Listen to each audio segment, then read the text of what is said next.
स्वराज्याच्या इतिहासात असे अनेक शूर योद्धे झाले, ज्यांनी आपल्या निष्ठेने, पराक्रमाने आणि त्यागाने स्वराज्याचा पाया मजबूत केला.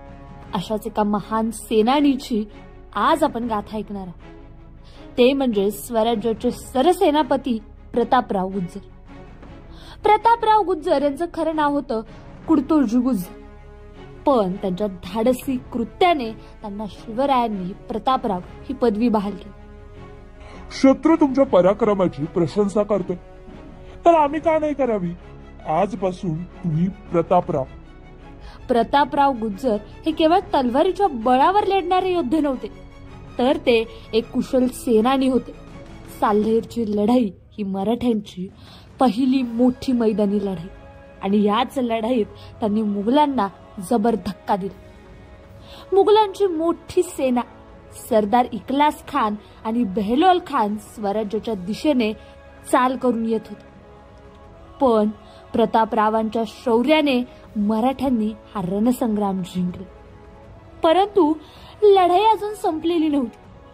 प्रतापराव गुज्जरांनी बेहलोल खानला पराभूत केलं, पण त्या रणधुंदार सेनापतीने आपल्या शौर्याने शत्रूला जीवनदान दिलं, आणि त्याच निर्णयामुळे पुढे त्यांना शिवरायांचं तीव्र पत्र आलं.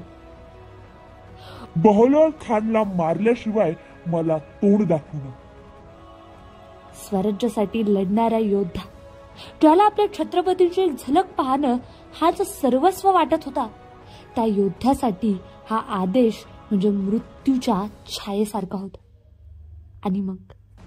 आणि मग प्रतापराव गुज्जर आणि त्यांचे फक्त 7 सरदार संपूर्ण 15,000 मुघल सैन्यावर चाल करून गेले.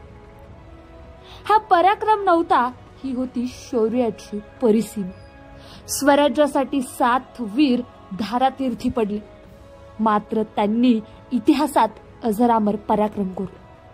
शिवाजी महाराजांना ही बातमी समजली आणि त्यांचे डोळे पाणावले. त्यांच्या तोंडातून शब्द निघाले, स्वराज्यासाठी स्वतःचा जीव अर्पण करणारा माझा सेनापती हरपला, पण त्याचं नाव इतिहासात अमर राहील. आजही इतिहासाच्या पानांवर प्रतापराव गुज्जरांचे नाव स्वर्ण अक्षरांनी कोरलेले आहे. अशाच स्वराज्यासाठी झुंजणाऱ्या प्रतापरावांना मानाचा मुजरा.